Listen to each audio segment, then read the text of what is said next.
जोहार साथी। पिछले दिनों छत्तीसगढ़ और आंध्र प्रदेश के सीमा क्षेत्र में यानी उसके बॉर्डर पर एक माओवादी आदिवासी युवक की हत्या हो गई। पुलिस का दावा है कि वो एनकाउंटर में अपने साथियों के साथ मारा गया, 5 साथियों के साथ। और मानवाधिकार कार्यकर्ताओं और सोशल एक्टिविस्टों के द्वारा ये कहा जा रहा है कि वो पुलिस कस्टडी में ही मारा गया, कहीं पकड़ा गया औचक किसी तरह से। कहा जा रहा है कि कुछ लोग पहले पकड़े गए थे, उनके निशानदेही पर उनको पकड़ा गया और फिर मार डाला गया। फिर वही कहानी, हर बार वही बहस, वो एनकाउंटर में मारा गया या ये पुलिस कस्टडी में। हालांकि दोनों भयानक है, दोनों बातें भयानक है। कस्टडी में मौत हो, वो उसकी भयावहता और बढ़ जाती है, और यदि एनकाउंटर में मारा गया, ये दुखद है। एक आमतौर पर आदिवासी समाज अपने हक के लिए जल जंगल जमीन को बचाने के लिए लड़ता है, और उसमें इस तरह की घटनाएं हो जाती हैं तो दुखद है। लेकिन सवाल है कि इसी बहाने हम कुछ पोस्ट फेसबुक पर लगातार लिखे 4-5 दिन। मेरी अपनी समझ है, हम जैसे बहुत सारे लोग मानते हैं कि माओवादी के नाम पर अब सिर्फ लेवी वसूलने वाले लोग रह गए हैं, या अराजक तत्वों का जमावड़ा है जो एक अपने प्रभाव क्षेत्र का विस्तार करके केवल वो अराजकता फैलाते हैं, लूट-मार करते हैं, लेवी वसूलते हैं।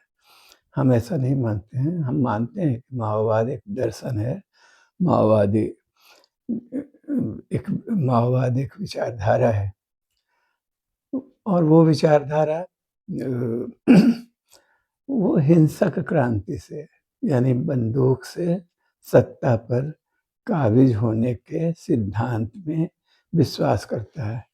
उसको नहीं लगता है कि शांतिमय तरीके से, अहिंसक तरीके से सत्ता को पराजित किया जा सकता है। संसदीय राजनीति को वो धोखा मानता है और संसद को गपबाजी का अड्डा मानता है। तो ठीक है, हम मानते हैं इसको, लेकिन हम मानते हैं कि माओवाद धीरे-धीरे नहीं, अपने शुरुआती दौर से ही माने वो दिशा ही गलत है। हम उसको नहीं मानते हैं। हम नहीं मानते, बहुत सारे लोग नहीं मानते हैं। यानी वो अब तो एक ऐसी सुरंग में पहुँच चुका है माओवाद, और वो आंदोलन जहाँ से निकलने का कोई रास्ता भी नहीं है, आगे नहीं जाता है कहीं। और 70 वर्ष का अनुभव है, 70 वर्ष से माओवादी सक्रिय हैं, काम कर रहे हैं अपने इलाके में। तो हम उनसे एक ही सवाल, उन लोगों से, चाहे उनके जो समर्थक, उनसे पूछते हैं कि 70 वर्ष में आपने हासिल क्या किया है? यानी मूल तो चीज़ ये है ना कि ये सब हम अहिंसक क्रांति में या अहिंसक आंदोलन में जो लोग विश्वास करते हैं, या जो हिंसक रास्ते को चुनते हैं उस तरह का, वो सभी लोग मानते हैं कि ये सिस्टम, ये व्यवस्था जो है, बहुसंख्यक आबादी के शोषण पर, उनके उत्पीड़न पर, उनकी हकमारी कर जिंदा है और चल रहा है।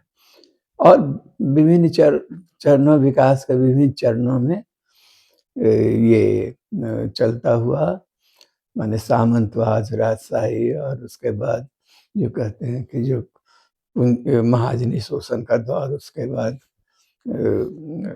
कारपोरेट, और अब क्रोनिक कारपोरेट का ज़माना है, इसमें है। तो सभी लोग मानते हैं कि ये है, और इस सिस्टम को बदले बगैर, इस व्यवस्था को बदले बगैर, यानी केवल चुनाव के द्वारा जो सत्ता परिवर्तन हो जाता है, उतना काफ़ी नहीं है। इस सिस्टम में बुनियादी जो गड़बड़ियाँ हैं उसको दुरुस्त जब तक नहीं होगा, उसमें बदलाव नहीं होगा, तब तक तब तक निजात नहीं है। तब तक मनुष्य को, बहुसंख्यक आबादी को अपनी पूरी खुददारी और गरिमा से जीने का हक प्राप्त नहीं होगा।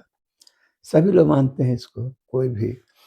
सवाल केवल ये है कि सिस्टम को बदला कैसे जाएगा और उससे उसका तरीका क्या होगा। तो उसमें एक एक तरीका है जो जो गांधी, लोहिया, जेपी का है, अहिंसक मार्ग का है, शांतिमय संघर्ष का है। और कुछ लोग अभी एक तादाद कम है, एक्चुअल तादाद बहुत कम है। हाँ, उसके कुछ समर्थकों को जोड़ दिया जाए तो थोड़ा कुछ है, और वो मानते हैं कि नहीं, सशस्त्र क्रांति यानी हथियार के बल पर ही व्यवस्था को बदला जा सकता है। तो ये 2 विचारधारा है और उसमें उसको लेकर तरह-तरह का बहस होता जा रहा है, होता रहा है। और उसको लेकिन इसका अर्थ यह कभी नहीं है कि हम, जैसा कि पहले कह चुके हैं, कि हम माओवाद को भी एक दर्शन, राजनीतिक दर्शन के रूप में देखते हैं और उसको उसकी उसकी निंदा हम क्यों करेंगे? हम मानते हैं, लेकिन हम मानते हैं कि हम वो जो लोग उस रास्ते पर चलते हैं और ईमानदारी से निष्ठापूर्वक कर रहे हैं, लेकिन हम मानते हैं कि वो गलत रास्ता है, उससे कुछ हासिल होने वाला नहीं।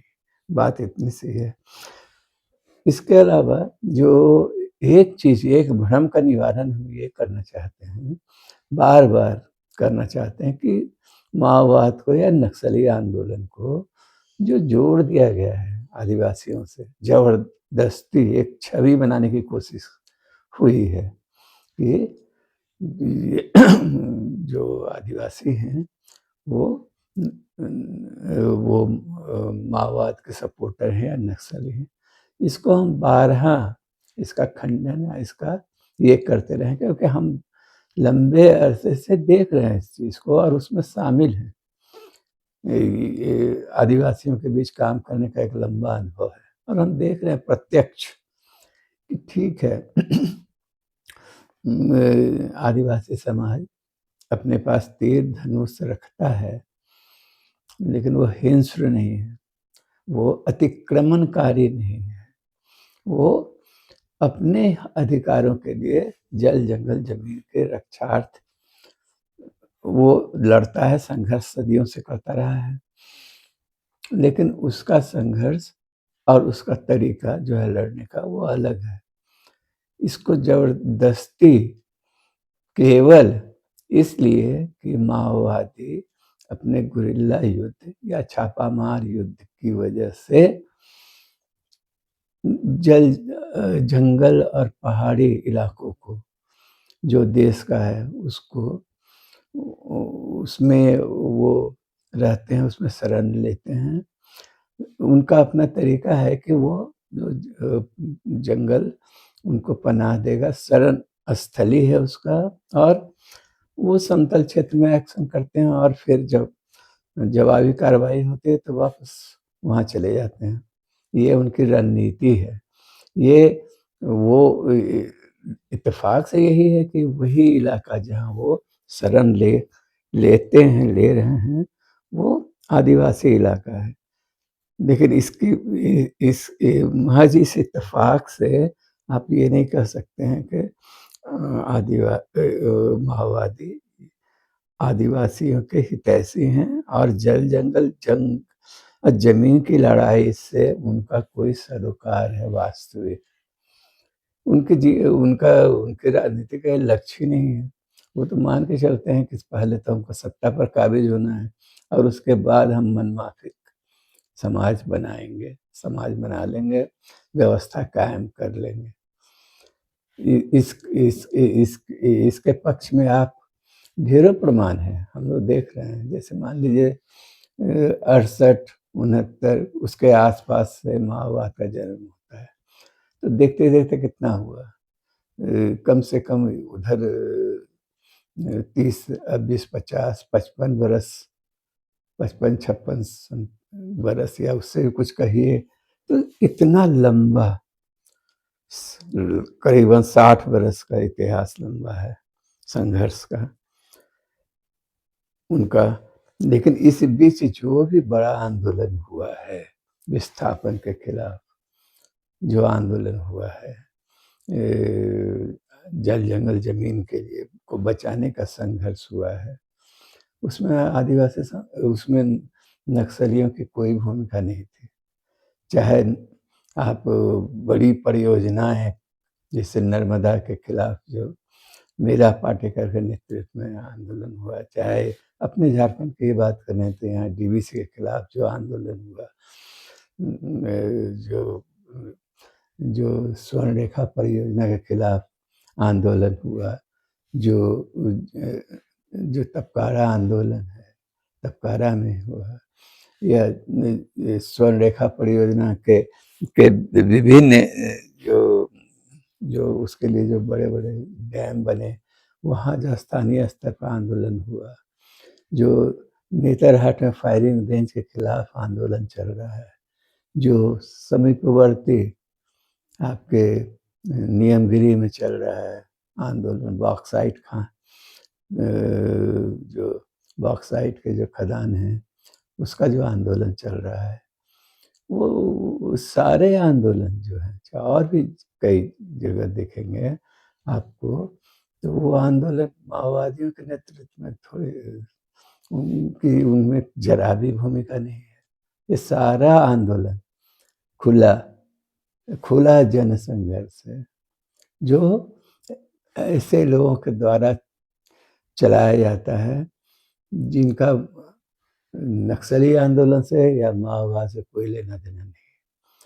वो सारे लोग जो हैं वो जनवादी संघर्ष में खुला व्यापक भागीदारी वाली जनता के आंदोलन में के तरीकों को इख्तियार करते हैं। और उसमें क्योंकि माओवादियों का चाहे नक्सलवादी आंदोलन तो पैदा हुआ, खत्म हो गया अगले 5-7 वर्षों में। जो एक एक घड़ा बच चुका है, जो जिसको कहते हैं घड़ा, या उसके पैरेलल जो माओवादी हैं, उनकी तो कोई नीति ही नहीं थी विस्थापन, पुनर्वास और ये वो की विस्थापन के खिलाफ। वो हम जहाँ तक हमको लगता है कि 2000 के बाद, 2000 ईस्वी के बाद 2003-4 में अंत में उन लोगों ने इसको लेकर जल जंगल जमीन विस्थापन के खिलाफ आंदोलन को के बारे में उनकी एक समझ और ये बनी है। और चूंकि सारे जगह आंदोलन जो आदिवासी आंदोलन है, वो जल जंगल जमीन को बचाने का आंदोलन इसलिए जुड़ गए। आज उसमें गौर करने की बात है कि दोनों में जो बुनियादी फ़र्क है, इतना दिन आदिवासियों के साथ रहने के बावजूद माओवादी उनसे कुछ सीख नहीं सके। जबकि माओ का कहना था कि जनता के बीच जाओ, उनसे सीखो, वापस आओ, उसको सूत्रबद्ध करो, वो जो अनुभव है, और उसके बाद फिर उनके पास जाओ। लेकिन उन्होंने कभी नहीं सीखा आदिवासियों से कुछ भी। आपको हम 2-3 चीज़ ठोस उदाहरण, जो बातें हैं मूल, वो बता के आज वाले इस बातचीत को ख़त्म करेंगे। वो ये है कि जैसे मान लीजिए कम्युनिस्ट आंदोलन कोई भी हो, कोई धड़ा हो उसका, नक्सल आंदोलन, नक्सली लोग हों या माओवादी हों या कम्युनिस्ट जो हों, जो संसदीय राजनीति में हैं, चले आए हैं, तो वो सारे लोग, उनका मानव जाति के विकास का एक पहला सूत्र ही कम्युनिस्ट आंदोलन का शुरू होता है कि मानव जाति का विकास वर्ग संघर्षों का इतिहास है। जबकि आदिवासी समाज में वर्ग है ही नहीं, कभी क्लास रहा ही नहीं। वहाँ वर्ग संघर्ष कैसा क्या होगा, या उस समाज के भीतर अंदरूनी संघर्ष कहाँ कभी दिखा है। उनका संघर्ष हमेशा उन लोगों से होता रहा है, यानी बहिरागतों से होता रहा है, जो उनके जल जंगल जमीन पर हमला करते हैं। उस क्लास वहाँ न जाति है न वर्ग है। ये पहला बेसिक अंतर है। आप कहते हैं कि वर्ग संघर्षों का इतिहास ही मानव जाति का इतिहास है, विकास का इतिहास है, और वहाँ वर्ग ही नहीं है। एक दूसरा चीज है कि एक जो बार बार हम कहते हैं कि वहाँ आदिवासी समाज में का केंद्र है ग्राम सभा या अखड़ा, पुरानी भाषा में कहें तो अखड़ा, यानी गांव के बीच का एक ऐसी जगह जहाँ सारे लोग इकट्ठा होते हैं, बैठते हैं, बातचीत करते हैं, एक दूसरे से शेयर करते हैं, और जो भी महत्वपूर्ण निर्णय होता है उसमें सारे पार्टिसिपेंट होते हैं, सारे लोग हिस्सा लेते हैं, छोटे बड़े बच्चे बूढ़े सब, और किसी भी मसले पर उस समय तक आपस में बातचीत और विमर्श करते हैं जब तक वो एक सर्वानुमति पर एक निश्चित जगह नहीं पहुंच जाते हैं। वहाँ ये नहीं चाहिए होता है जो हमारे समाज में चलता है, यानी बहुमत और अल्पमत वाला कि वोटिंग करा लो, वो सब नहीं। ये तो नई नई पद्धति है जो आदिवासी क्षेत्र के बाहर की पद्धति, संसदीय राजनीति जिसे चलती है। वहाँ ऐसा नहीं था पुराने ज़माने से। अखड़ा में निर्णय होता है, पहली बात सारे लोग उसके पार्टिसिपेट होते हैं, उस गांव के लोग, या मान लीजिए 2-4 गांव मिल के कोई एक अखड़ा हो, ऐसा भी होता है, छोटे-छोटे अलग-अलग टोले हों। तो अखड़ा में ही निर्णय होता है, बात विमर्श होता है और सर्वानुमति से कोई बातें तय होती है और फिर वो लागू होती हैं, उसके अनुसार लोग काम करते हैं। जबकि सभी जानते हैं कि कम्युनिस्ट आंदोलन में, चाहे दलगत राजनीति में जो लोग हैं कम्युनिस्ट, या जो नक्सली हैं, नक्सली थे कभी किसी ज़माने में, या माओवादी हों, तो उनमें एक शीर्ष बॉडी होता है, यानी जिसको पॉलिट ब्यूरो कह दीजिए या जो भी के शीर्ष बॉडी कहिए, चुने हुए लोगों का। वो जिस क्षेत्र में काम कर रहे हैं ज़रूरी नहीं कि वहाँ उनकी बैठकें हों। अलग बैठक होती है उनकी, पॉलिट ब्यूरो के सदस्य उसमें केवल भाग लेते हैं, वो निर्णय लेते हैं और उसके बाद वो इम्प्लीमेंट करते हैं। व्यापक जनता से जिनके बीच आप काम कर रहे हैं, उनसे पूछ के उनके राय मशविरे से आप कोई आंदोलन खड़ा करते हैं, ये ज़रूरी नहीं है। क्योंकि कहीं न कहीं उनके मन में है कि जनता तो मूढ़ होती है, मूर्ख होती है, उसको हाँकना पड़ेगा, उसको समझाना होगा, उसको अपने तरीके से, और जहाँ नहीं समझे तो बलपूर्वक समझाना होगा। इस बात का भी आपको एक ठोस उदाहरण देते हैं कि मान लीजिए आप शुरू से संसदीय राजनीति को धोखा मानते हैं, चुनाव को गलत मानते हैं, चुनाव बहिष्कार का नारा देते हैं। आप उसके लिए धमकी भी देते हैं। आज का तो शायद कम होता है क्योंकि बहुत ज़्यादा सुरक्षा व्यवस्था का इंतज़ाम होता है। लेकिन वहाँ जो है पहले पुराने ज़माने में कहीं बम विस्फोट कर दिया, यहाँ तक धमकी दी जाती थी, वोट दोगे तो अंगूठा काट लेंगे। ये दौर था एक। लेकिन इसके बावजूद आज की तारीख में, या हमेशा से ट्राइबल इलाके में, आदिवासी क्षेत्रों में अभी तो ये हालत है कि औसत जो उसमें वोटिंग हो रहा है वो सामान्य क्षेत्रों से, आदिवासी क्षेत्रों के बाहर जो वोटिंग होता है उससे ज़्यादा ट्राइबल इलाकों में वोटिंग हो रहा है। यानी जनता इस संसदीय राजनीति को स्वीकार कर चुकी है। आप ज़बरदस्ती उसको चुनाव बहिष्कार और ये वो करते हैं और अंत में आप उसको टैक्टिकली इस्तेमाल भी करते हैं कि किसके पक्ष में जाना है, किसके पक्ष में जाना, बहिष्कार कराना है तो किसको फ़ायदा होगा, यहाँ तक आजकल रणनीति बनने लगी है। इस तरह का होता है। तो ये चीज़ एक उदाहरण दी कि किस तरह से जबरिया थोपने की कोशिश करते हैं। तीसरा जो एक सीधी सिंपल सा बात है कि चाहे बिरसा मुंडा का आंदोलन अभी से नहीं हो रहा है, जल जंगल की जमीन की लड़ाई पुरातन काल से होते रहा है। उसको आर्य अनार्य संघर्ष के उस लंबे दौर से देख सकते हैं, जिसमें तरह तरह की कहानियां हैं। आजकल जिसको मिथ कहा जाता है, मिथक कहा जाता है, ये वो चाहे चाहे लंकापति रावण वाली कहानी हो, राम या महिषासुर की कहानी हो, या इस तरह का ढेरों कथाएं हैं इतिहास के पन्ने में, हिंदू वाङ्मय में दब उसमें हैं भरे पड़े। तो वो अनार्य संघर्ष का वो लंबा दौर चला था, उसके बाद जिससे जो भी हो।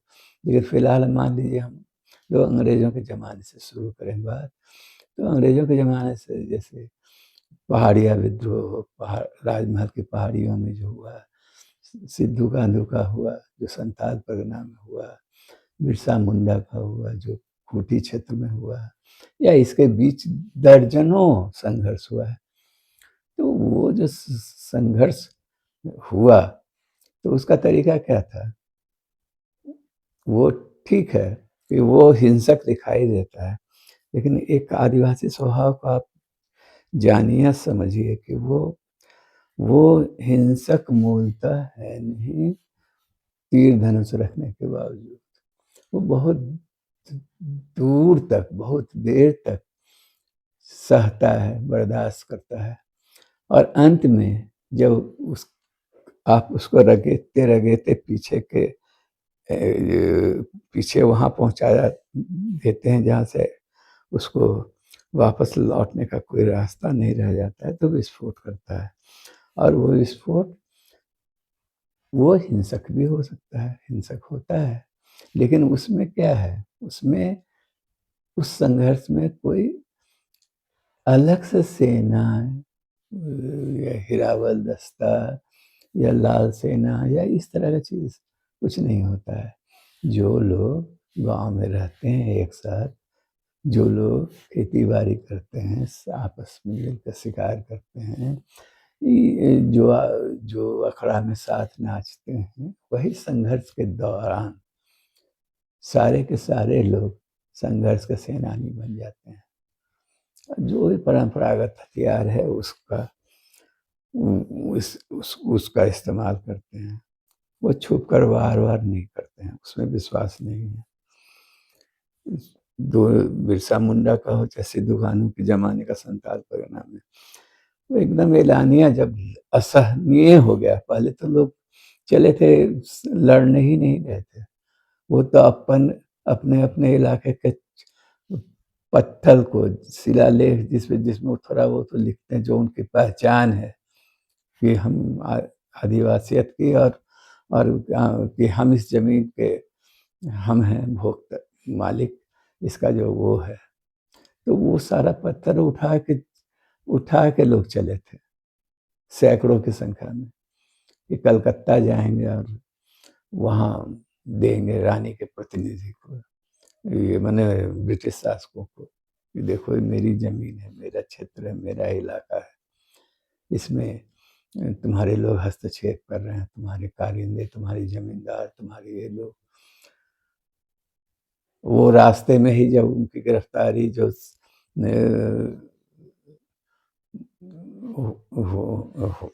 गिरफ्तारी का प्रयास वगैरह हुआ, तो आंदोलन विस्फोटक हो गया। और उसके बाद फिर वो उन्होंने एलानिया कहा कि इस इलाका हमारे इलाके को छोड़ दो, जो भी बाहरी है, जो भी दिक्कू है, जो भी अंग्रेज ये शासक का कारिंदा है या खुद है, चाहे वो लोग, आप यहाँ से निकल जाइए, हम आ रहे हैं, हम आएंगे, नहीं तो हम आएंगे, उसके लिए जिम्मेवार आप होंगे। इस तरह का एलानिया कह के जिस इलाके में भी वो बढ़ते थे आगे, वो बता देते थे, पहले से सूचना भिजवा देते थे। इस संघर्ष का एक तरीका था। फिर वही वो लोग जब स्थिति सामान्य हुई, स्थिति सामान्य होने के पहले तो सिद्धू कान्हू वाले तो आंदोलन में तो कम से कम 10,000 लोग मारे गए थे। वो एक तरह से बाद में जो अंग्रेज बहादुर और जो जो उस उस लड़ाई में हिस्सा लिया था। पहले खेप में तो अंग्रेज और यहाँ के वहाँ जो दिक्कू जो भी थे वो सब भाग गए, लेकिन जब दोबारा फिर कुमुक लेके माने सेना लेके ज्यादा ताकत लेके वापस आए, तो धीरे धीरे हार होना था ही। एक तरफ बारूद और बंदूक और इस तरह का ताकत, और दूसरी तरफ तीर धनुष से कितना लड़ा जाता। लोग सरेंडर किए, लोग उसमें 10,000 लोग मारे गए थे और सारे लोग।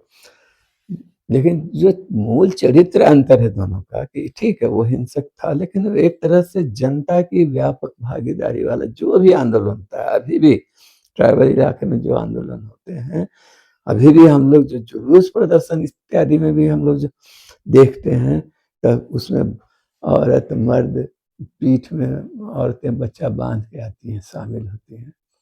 नेतरहाट में आंदोलन जब चल रहा है तो वहाँ जमावड़ा जब होता है तो लोग तैयारी करके अपना खाना बनाने का रसद सामान लेके इकट्ठा होते हैं और 2-2 3-3 दिन तक मीटिंग और ये वो चलता रहता है। वहीं लोग जमे रहते हैं खुले आकाश के नीचे। तो अपने तरीके का एक संघर्ष होता है उसका। वो माओवादी संघर्ष से चाहे हिंसक संघर्ष से कोई उसका कोई मेल नहीं है। और जो तीसरी बात हम कहते रहे हैं कि अब सत्ता यानी जो इतना संगठित हो गया है, इतना शक्तिशाली हो गया, चुनी हुई सरकारों के पास हम ही लोग डेमोक्रेटिक तरीके से ही चुनते हैं जिन सरकारों को, उसमें सुरक्षा के नाम पर जैसे विशाल सेना है। माने जो हमको वो उतना डिटेल्स हमको नहीं, जो जानते हैं कि हाँ 11-12 लाख सैनिक हैं, माने हथियार आधुनिकतम हथियारों से लैस, और उसके अलावा पुलिसिया व्यवस्था के तहत जो पुलिस को भी अपार शक्ति होती है, उसके अलावा कई तरह के सुरक्षा बल हैं। तो आप विशाल इस ताकत का जो देश की जनता ही माने सरकार बनाती है और सरकार को ये ताकत देती है, तो उसका मुकाबला मुट्ठी भर लोग हिंसक तरीके से कैसे कर सकेंगे? हम तो देख रहे हैं दुनिया देश दुनिया में सबसे बड़ा संगठन आतंकवादी संगठन जो था लिट्ठे था, लेकिन और बहुत तरह का खुराफात और ये उसको उसका मुकाबला के लिए एक बजाते युद्ध ही करना पड़ा था। लेकिन जब सत्ता ने तय कर लिया कि उसको खत्म करना है तो उसको खत्म हो गया। देश के विभिन्न हिस्सों में जहाँ भी हिंसक आंदोलन चले हैं उसको बलपूर्वक कुचल दिया गया है। अभी हमास को देख रहे हैं कितना भयानक रूप से उसके कारण मानवता त्रासदी हुई। तो वैसी स्थिति में हिंसक तरीके से आप कैसे उम्मीद करते हैं कि आप सत्ता परिवर्तन करेंगे? वो पुराना जमाना था रूस में चाहे चीन में जो हुआ उस समय के पूरा वातावरण ही वैसा था कि उसमें ज़ारशाही कमज़ोर पड़ रही थी। उसके बाद ये एक सेना चली है तैयार होकर, जनता का काफ़िला उसे मिलता गया और वो जाके सत्ता पलट कर देती है। उसी तरह चीन में भी हुआ। तो वो एक दौर था। अब अब आप कल्पना करेंगे कि आप उस तरह सत्ता को बदल देंगे, सत्ता परिवर्तन कर देंगे, व्यवस्था परिवर्तन कर देंगे। ये असंभव कल्पना है। तो इसलिए ऐसे रास्ते पर क्यों जाएँ जिससे जिससे कुछ हासिल नहीं होने वाला है। आप कहिएगा शांतिमय संघर्ष से ही क्या हासिल हुआ है? शांतिमय संघर्ष से ये हासिल हुआ है कि अभी आपको वो अभिव्यक्ति की आज़ादी बची हुई है कम से कम। कम से कम हम आप बात कर रहे हैं, विमर्श कर रहे हैं। कुछ आप न माओवादियों में या हिंसक क्रांति में विश्वास करने वाले लोगों में मानवाधिकार है, और न सत्ता का तो चेहरा होता ही है बेरहम। अब पुलिस फोर्स या सेना को तो जान उसके बनाया ही जाता है उसका कि आप अपने अफ़सर का, अपने हुक्मरानों का आदेश का पालन करें, वो करते हैं। लेकिन इसलिए वो अब हो यही रहा है कि ठीक है, एक प्रशिक्षित और ये जो माओवादियों यानी जो हिंसक राजनीति विश्वास करने लोगों का एक छोटा-सा जमावड़ा जो वो है, उनके पास जो दस्ता रहता है, वो ट्रेन्ड रहता है, प्रशिक्षित रहता है और वो जो मास एक्शन करता है, वो किया और उसके बाद पलायन कर गया, हट गया। सुरक्षित जगह में वापस चला गया। अब पिस जाता है उसमें गाँव के लोग, जो गाँव उसको देख झेलना पड़ता है। पुलिस की क्रूरता का और इसका शिकार होना पड़ता है। और इसीलिए सबसे तो बड़ी बात है कि क्या इ कोई भी जो इस रास्ते पर जाता है या इस रास्ते में विश्वास करता है, जैसे हम मान लीजिए शांति में संघर्ष में विश्वास करते हैं, तो हम आंदोलनकारी हैं हम लोग और हम लोग उसको कहीं भी कह सकते हैं, बोल सकते हैं। कोई जो हिंसक राजनीति में विश्वास करता है, वो कहीं कह सकता है? कोई भी शख्स हमको तो अभी तक नहीं मिला है कि वो बड़ी अदालत में जब मुकदमा चलता है, तो कहे कि नहीं, हाँ, ये एक विचारधारा है और हम इसमें विश्वास करते हैं। सारी बहस इस पर टिक जाती है कि नहीं, नहीं, नहीं, नहीं, हम नहीं थे वहाँ, हम नहीं थे, हमारा उनसे कोई रिश्ता नहीं है, हम ये नहीं है, हम इसमें विश्वास नहीं करते हैं, यही लोग कहेगा। और ज़्यादा से ज़्यादा इसके बाद दूसरा पहलू ये होता है कि आप पुलिस सत्ता की क्रूरता के बारे में बताते हैं कि कितना जुल्म हुआ है, कितना दमन हुआ है। कौन कहाँ उससे इनकार कहाँ है? पुलिस या सुरक्षा बल या सेना इसी के लिए तो प्रशिक्षित की ही जाती है। अपने अफ़सरों का आदेश मानना है और उसको करना है। और वहाँ नुकसान क्या होता है? नुकसान यदि आप लंबे दौर में देखेंगे तो जो माओवादी भी किसको मार पाए हैं। ठीक है, कुछ घटनाएँ ऐसी हुई जिसमें वो नेताओं को या कुछ लोग छत्तीसगढ़ वाले इलाके में एक बार कांग्रेस के जुलूस पर या किस पर कुछ हुआ था बहुत बड़ा, तो उसमें बड़े पैमाने पर लोग मारे गए थे। लेकिन सामान्यतः मारते किसको हैं? गाँव में माने मुखबिर कह के पुलिस का भेदिया है करके वो सामान्य जन को ही मारते हैं। छोटे-मोटे महाजन को, चाहे छोटे-मोटे वो ज़्यादातर लोगों को मारने का तो एकमात्र जो उनके हत्या का जो उनकी हिंसा का शिकार होते हैं, वो वही है कि ये मुखबिर था अपना ये। और दूसरा या तो आप फिर जवानों को मारते हैं जहाँ भी डायनामाइट लगा के या जैसे भी हो। तो जो मारा जाता है वो भी कौन है? वो भी ज़्यादातर जो होता है, कभी-कभी कुछ माने अफ़सर भी मारे जाते हैं, लेकिन ज़्यादातर तो सामान्य लोग मारे जाते हैं। जवान, जो मज़दूर और किसान का ही बेटा होता है और सत्ता को उससे कोई फ़र्क नहीं पड़ता है। इतनी बेरोज़गारी है कि 10 आदमी मरा तो 20 आदमी वहाँ आके जुट गया। तो दोनों तरफ से मारे जाते हैं गरीब-गुरबा लोग, उसी समुदाय के लोग। और पिसते हैं वो ग्रामीण, जहाँ आदिवासी सत्ता यानी पुलिस सुरक्षा बल के लोग जो अपने पूछताछ के क्रम में चाहे उसको वो अपने तरीके से करेंगे तो वहाँ दमन करते हैं। उधर जो माओवादी लोग भी माने हमेशा ये भी एक ये विरोधाभास है कि आप मानवाधिकार की बात करते हैं माओवादियों के संदर्भ में, लेकिन उनके द्वारा जो हिंसा होती है उसको कभी आपने गौर किया है? यदि आप कहीं भी कोई डायनामाइट लगा के या कुछ लगा के उड़ा देते हैं एक लोग बड़ी संख्या में जवान मारे गए वहाँ और उस समय ऐसी घटनाएँ होती हैं बारहा सुनने में आती है कि उनके शवों से उनका हथियार छीन के निकाल के ले जाते हैं लोग। तो ये अपने तरह की क्रूरता नहीं है कि नहीं है कि पड़ा हुआ है लोग रिश्ते खून के बीच में भी आप अपना काम करते हैं, चलते हैं। और माओवादी हिंसा में तो एक तो साफ है क्रूरता का एक अंतर्निहित है। वो पॉलिसी ही है कि जब भी कोई काम करो, हिंसात्मक क्योंकि कम करो, एक्शन कम होता है, लेकिन उसका प्रभाव होना चाहिए, दहशत में लोग रहें। ये उनका मूल चीज़ होता है। इसलिए पुरा अभी तो उतना नहीं, लेकिन शुरुआती दौर में तो आम तौर पर पहले तो जैसा आप जैसे मान लीजिए अदालत लगा के सज़ा देते हैं, तो ठीक है भैया, बहुत आसान तरीका है, जाइए गोली मार दीजिए, खत्म कीजिए। नहीं, पीट-पीट के उसको मारना है।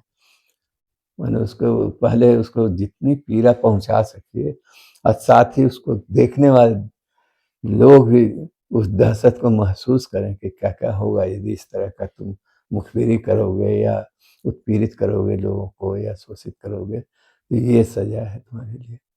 इसलिए ये हिंसा का रास्ता ही है बहुत जो जो जो किसी तरह से क्षम्य नहीं, चाहे इधर से हो, चाहे उधर से हो। कोई सिस्टम नहीं चलेगा उससे। और उसके कारण हम जैसे लोग, चाहे जो लोग शांतिमय संघर्ष में विश्वास करते हैं, वो लोग धरे जाते हैं, पकड़ लिए जाते हैं। सत्ता बहाना बनाती है कि नहीं, माने हालत ये हो गया कि व्यवस्था के खिलाफ, सिस्टम के खिलाफ या जल जंगल जमीन को बचाने के क्रम में यदि कोई भी काम करते हैं, यदि उसके पक्ष में बोलते हैं, तो आप भी नक्सली हैं। अर्बन नक्सल का एक नया टर्म ही बन गया है। पत्थरगढ़ी आंदोलन के दौरान हम हमारे जैसे लोगों पर देशद्रोह का मुकदमा हो गया, जबकि हम जो इस तरह का आंदोलन में विश्वास ही नहीं करते हैं। हम लोग हमेशा गांधी, लोहिया, जेपी और बिरसा के फिलॉसफी पर चलने वाले लोग हैं। तो लेकिन होता है, इसी के नाम पूरा जनवादी आंदोलन को कुचलने का बहाना भी सरकारों को मिल जाता है।